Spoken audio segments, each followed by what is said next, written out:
Olá pessoal, é muito bom ter você aqui conosco. Eu sou o pastor Pedro e hoje nós vamos falar um pouco mais sobre o livro de Levíticos, do capítulo 21 até Números, no capítulo 20.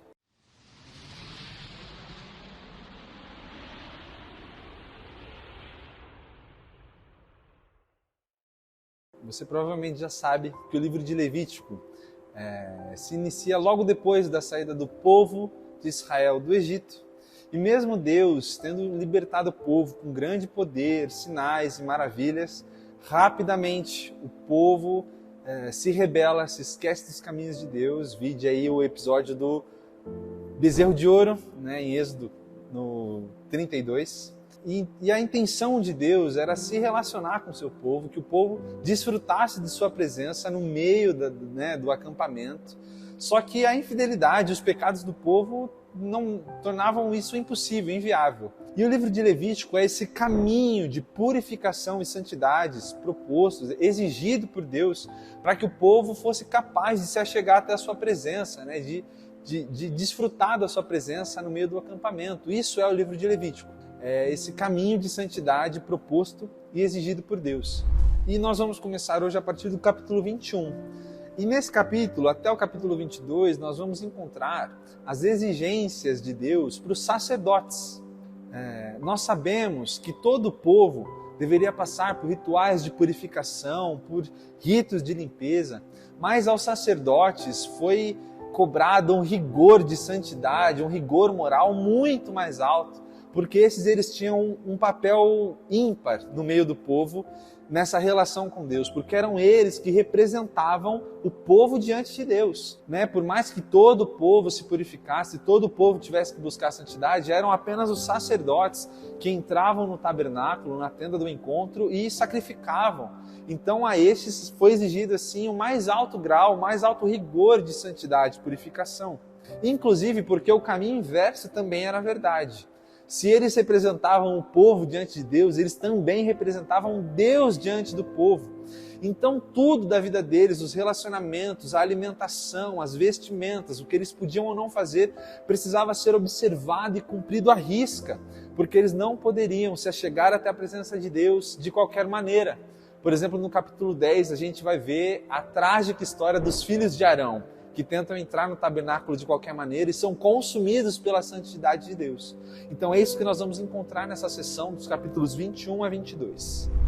Do capítulo 23 ao capítulo 25, nós vamos ter as 7 festas ritualísticas anuais. Lembre-se, o livro de Levítico é esse caminho proposto por Deus de purificação e santidade. E esse caminho, ele afeta todas as áreas da vida do povo. O que eles poderiam ou não comer, o que eles poderiam ou não fazer. E isso afeta inclusive as festas daquele povo, como deveriam ser comemoradas, em que época deveriam ser comemoradas. O que para nós seriam como feriados, essas festas também têm um jeito certo de serem comemoradas. Nada é sem propósito. Tudo que está nessa sessão tem um porquê. Por exemplo, a Páscoa, com os pães sem fermento, fariam com que o povo de Israel se lembrasse de quando Deus passou pelo Egito e matou os primogênitos, exceto aqui naquelas casas que tinham sacrificado um cordeiro, passado sangue nos umbrais. Páscoa significa passagem.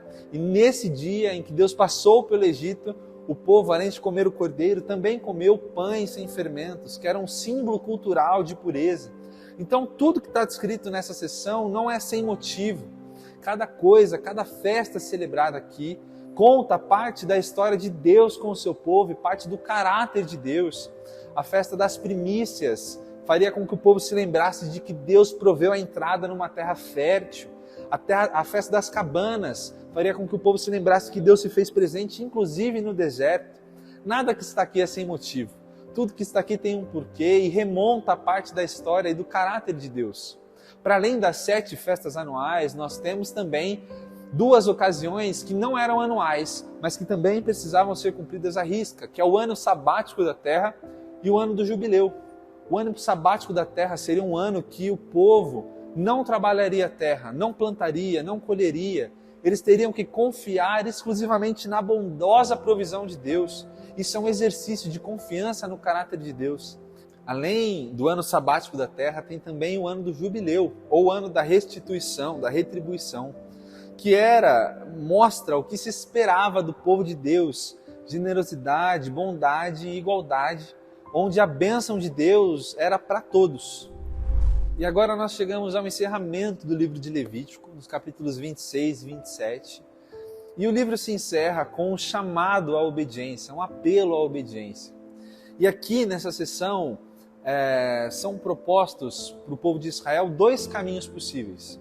O primeiro caminho é o da obediência. Se o povo se mantivesse firme e fiel a Deus nesse caminho de pureza, eles viveriam tempos de prosperidade, de paz, de saúde, eles teriam vitória sobre os inimigos e, além disso, eles desfrutariam de uma relação firme com Deus.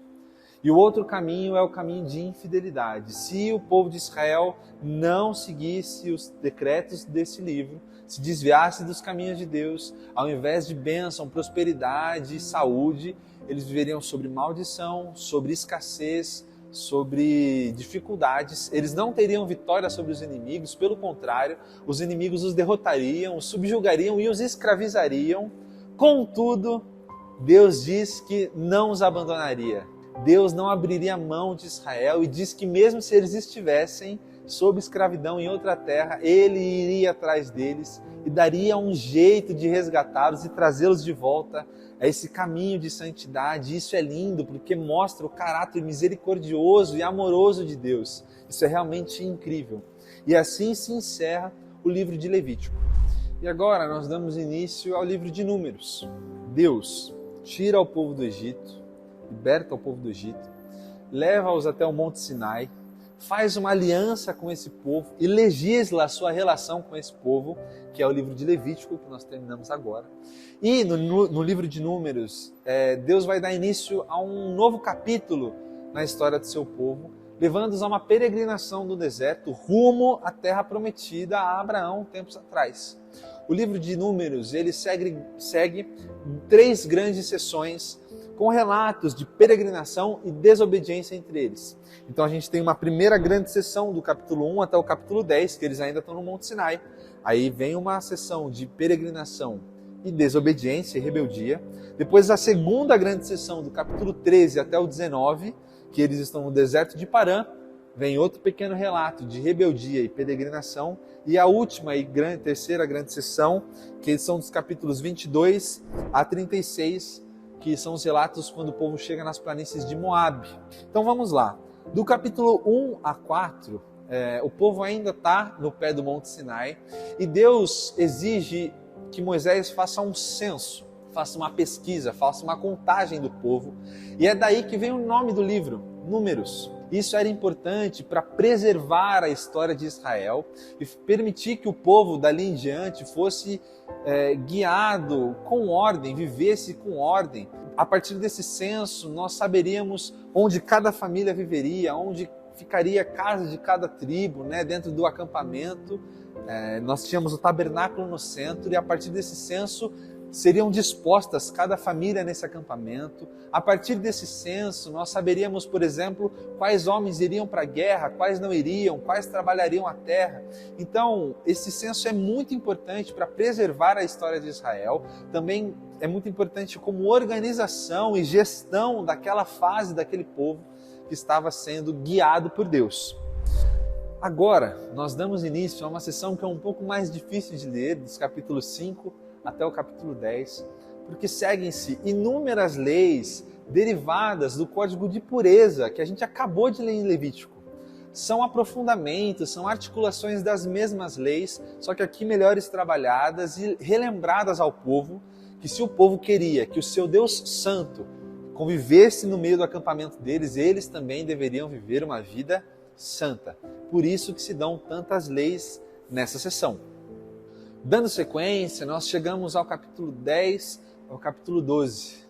Nós vemos que a fumaça, a nuvem que ficava sobre o tabernáculo se move. E isso indica que o povo de Israel estaria dando um novo capítulo na sua história, que é a peregrinação no deserto. A partir daí, nós vamos ver que o povo rapidamente se rebela contra Deus, murmurando das dificuldades da caminhada. Inclusive, Arão e Miriam, irmãos de Moisés, começam a murmurar contra ele e Deus os repreende, os castiga e os dá uma chance de perdão, uma chance de voltar aos caminhos do Senhor, com novas leis de purificação, com novas observações que deveriam ser tomadas para que a santidade de Deus pudesse ser acolhida ali no meio do acampamento. E a partir daí, esse ciclo de desobediência de Deus, Deus os castiga, mas também dá uma oportunidade, um caminho para voltar, se torna uma tônica no livro de Números. E a gente vai ver isso se repetindo ao longo da narrativa. Agora nós vamos dar início a uma narrativa incrível.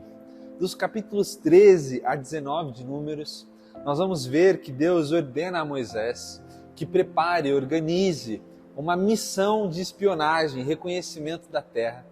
E para isso Moisés separa um homem de cada uma das 12 tribos para realizar essa missão.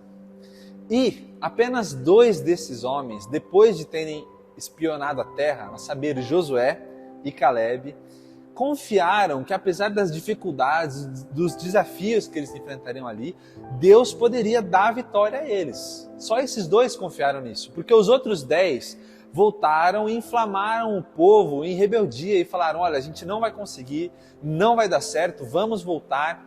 E isso faz com que a ira de Deus se acenda contra o povo rebelde, infiel, que não confia nele, depois dele ter feito tudo que fez para libertar o povo do Egito. Mas Moisés intercede em favor do povo para que Deus não os consumisse, não os castigasse.